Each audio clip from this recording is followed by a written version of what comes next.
अब हम लोग न्यूक्लियर एनर्जी पढ़ेंगे। न्यूक्लियर एनर्जी बनता कैसे है ये हम लोग देखेंगे।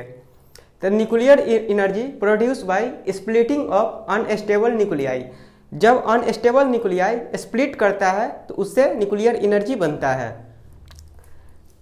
Nuclear energy produce by splitting of unstable nuclei. A heavy unstable nucleus split into two lighter stable nuclei. जो चीज़ अनस्टेबल होता है वो हमेशा स्टेबल होना चाहेगा, इसलिए अनस्टेबल न्यूक्लियस जो होता है वो टूटकर स्टेबल न्यूक्लियस में चेंज होता है। अब इस होता कैसे है, पहले हम इसको देखेंगे। तो ये यूरेनियम है। यूरेनियम का एटॉमिक नंबर 92, मास नंबर 235। अब हम क्या करते हैं, एक स्लो मूविंग न्यूट्रॉन लेते हैं। आप जानते हैं कि न्यूट्रॉन का एटॉमिक नंबर 0 होता है, मास नंबर 1 होता है। स्लो मूविंग न्यूट्रॉन जो है इस पे यूरेनियम पे बम्बार्ड करता है। यूरेनियम पे जब बम्बार्ड करता है तो यहाँ होता क्या है, ये यूरेनियम ये यूरेनियम का न्यूक्लियस है। अब हम क्या किए हैं कि यहाँ स्लो मूविंग न्यूट्रॉन को इस पे बम्बार्ड करवाएं। इस पे बम्बार्ड कराने की वजह से ये न्यूक्लियस इसके अंदर आ गया। इसके अंदर आने की वजह से ये क्या किया कि ये इस पर रिपल्सन करना शुरू कर दिया, ये इस पर धक्का मारना शुरू कर दिया। धक्का मारने के कारण क्या होगा कि ये पहले तो अनस्टेबल था ही, और अनस्टेबल हो जाएगा। जब और अनस्टेबल होगा तब ये क्या होगा कि ये टूटना शुरू कर देगा। इस पर फोर्स लग रहा है, इसके कारण ये ब्रेक हो जाएगा।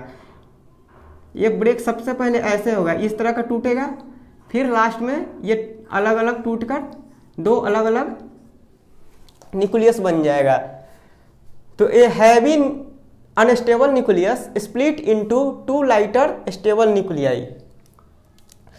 अब हम यूरेनियम 235 पे न्यूट्रॉन का बम्बार्ड करवाएं तो यहाँ इसका न्यूक्लियस टूटकर अब नया बनता है जो होता है बैरियम। बैरियम का एटॉमिक नंबर 56, मास नंबर 139 में ये चेंज हो गया। इस प्लस क्रिप्टन का एटॉमिक नंबर 36, मास नंबर 94 में चेंज हो गया। अब हम लोग इसको बैलेंस करके देखते हैं क्या ये इसके बराबर आ रहा है। तो 56 और 36 को जब हम ऐड करेंगे तो 92 हो गया, यानी एटॉमिक नंबर तो बैलेंस हो गया, मगर मास नंबर 139 और 94 आएगा तो 233 होगा, यानी अभी भी इससे कम है। इससे कम है तो इसलिए इसका अब ऐसा बनेगा जिसका एटॉमिक नंबर 0 होना चाहिए, क्योंकि एटॉमिक नंबर तो ऑलरेडी यहाँ फुलफिल हो चुका है। तब ऐसा कोई चीज़ और निकला होगा जिसका मास नंबर कुछ होगा पर एटॉमिक नंबर 0 होगा। तो एटॉमिक नंबर 0 न्यूट्रॉन का ही होता है। तो यहाँ से न्यूट्रॉन निकलेगा 3 न्यूट्रॉन। ये हो गया न्यूक्लियर रिएक्शन। अब ये न्यूक्लियर रिएक्शन जो होता है बहुत ही हैजार्ड होता है, ट्रिमेंडस होता है, इसलिए हम लोग इसे कंट्रोल रिएक्शन करवाते हैं ताकि हम इस पर कंट्रोल कर सके। अदरवाइज ये अनकंट्रोल होगा, ये ट्रिमेंडस हैजार्ड काउज करेगा, बहुत ज़्यादा एक्सप्लोजन होगा, हाईली एक्सप्लोसिव होता है ये। तो इसके लिए हम लोग इस रिएक्टर को एक सील्ड चेम्बर में करवाते हैं। ये एक सील्ड चेम्बर है। ये बॉक्स जो अंदर इनर बॉक्स है वो एक सील्ड चेम्बर है। इस सील्ड चेम्बर के बाहर वाले बॉक्स को हम लोग सेफ्टी कवर करते हैं। एक सेफ्टी कवर लगा देते हैं कि बाय द वे किसी भी तरह सील्ड चेम्बर से अगर कोई न्यूक्लियस या न्यूट्रॉन अगर बाहर निकल भी जाए तो सेफ्टी कवर उसको रोक कर रख ले। इसके बाहर एक सेफ्टी कवर होता है। मेन रिएक्शन इसमें होता है, ये बॉक्स में। इस बॉक्स में हम लोग क्या लगाते हैं, ये ट्यूब है। ये हम लोग फ्यूल कैसे डालते हैं, जैसे ये पेन है, ये ट्यूब लाइक है। अब इसमें हम लोग यूरेनियम का केक डालते हैं। इसमें हम लोग जब यूरेनियम का केक डालेंगे तो इसमें बहुत सारा यूरेनियम का एटम बिखर जाएगा और ऐसे हम लोग जाके इसमें पुट कर देते हैं। ठीक वैसा ही ये ट्यूब होता है जैसे बुलेट होता है। बुलेट में हम लोग क्या करते हैं कि गन पाउडर अंदर डाला हुआ आता है और एक मेटेलिक सरफेस से वो सील्ड होता है। अब उसके बाद हम लोग क्या करते हैं, गन में डालकर उसको जब हम ट्रिगर करते हैं तो एक्सप्लोजन होता है। ठीक उसी प्रकार इस तरह का ट्यूब होता है जिसमें यूरेनियम केक बड़ा होता है और हम लोग उसको पुट कर देते हैं। उसके बाहर मॉडरेटर लगा होता है। मॉडरेटर यूज करते हैं कंट्रोल करने के लिए, न्यूक्लियस के न्यूट्रॉन के वेलोसिटी को कंट्रोल करने के लिए, क्योंकि हमें चाहिए slow moving nucleus and slow moving neutron. Slow moving neutron के लिए हम लोग मॉडरेटर यूज करते हैं। अब मॉडरेटर को हम लोग DTO यानी हैवी वाटर ड्यूटेरियम यूज करते हैं। अब यहाँ तो रिएक्शन हुआ, यहाँ एक्सप्लोजन होगा। अब इस एक्सप्लोजन से बहुत ज़्यादा हीट जनरेट होगा। अब यहाँ हीट जनरेट होगा तो इस चैम्बर को इससे कनेक्ट होता है। अब इस चैम्बर में क्या होता है कि पाइप होता है जो कॉइल होता है।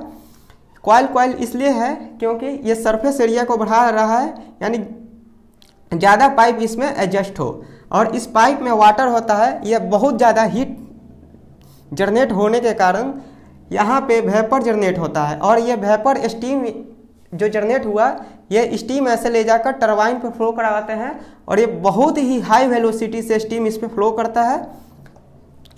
अब फिर से ये टरबाइन नचता है और टरबाइन रोटेट करके ये जनरेटर की मदद से इलेक्ट्रिसिटी जनरेट हो जाता है। एक पार्ट तो यहाँ खत्म हो गया। अब हम क्या करेंगे कि ये स्टीम जो हुआ तो ये स्टीम को हम बर्बाद नहीं कर देंगे। अब इस स्टीम को हम लोग कलेक्ट करते हैं, कलेक्ट करके एक कंडेंसर चेम्बर में लाते हैं।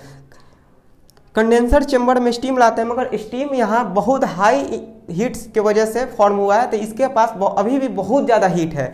इसलिए हम लोग एक एक्स्ट्रा कूलेंट चेम्बर लगाते हैं जो वाटर को कूल करता है।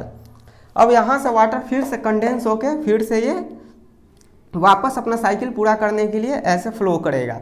ये हुआ आपका न्यूक्लियर रिएक्टर प्लांट। जैसे इसमें फ्यूल है, मॉडरेटर है, और ये रड जो है कंट्रोलिंग रड है। कंट्रोलिंग रड होता है रिएक्शन को कंट्रोल करने के लिए। मॉडरेटर होता है आपका न्यूट्रॉन के वेलोसिटी को कंट्रोल करने के लिए। मॉडरेटर हमेशा DTO यूज करते हैं, यानी हैवी वाटर का यूज करते हैं। अगर हम 1 kg यूरेनियम को जलाएंगे, 1 kg यूरेनियम का रिएक्शन करवाते हैं, उससे जितना एनर्जी प्रोड्यूस होता है उतना ही एनर्जी 4500 टन अगर हम सुपर ग्रेड यानी हाई ग्रेड कोल को जलाते हैं, जैसे हाई ग्रेड कोल होता है एंथ्रासाइट, अगर हम हाई ग्रेड कोल को जलाते हैं उससे जितना एनर्जी मिलेगा वो इक्वल होगा 1 kg यूरेनियम को रिएक्शन करवाने से। तो 1 kg यूरेनियम बराबर 4500 टन कोयला को जब बर्न करेंगे उतना ही एनर्जी निकलेगा और दोनों एनर्जी बराबर होगा।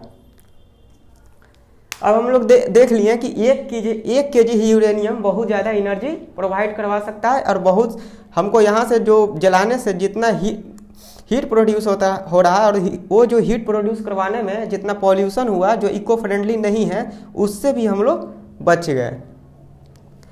अब यहाँ देखते हैं कि कैसे होता है। एक न्यूट्रॉन जो है यूरेनियम, ये न्यूट्रॉन है और ये यूरेनियम का एटम है। ये न्यूट्रॉन यूरेनियम का एटम पे बम्बार्ड किया तो इससे 3 न्यूट्रॉन जो है वो निकला।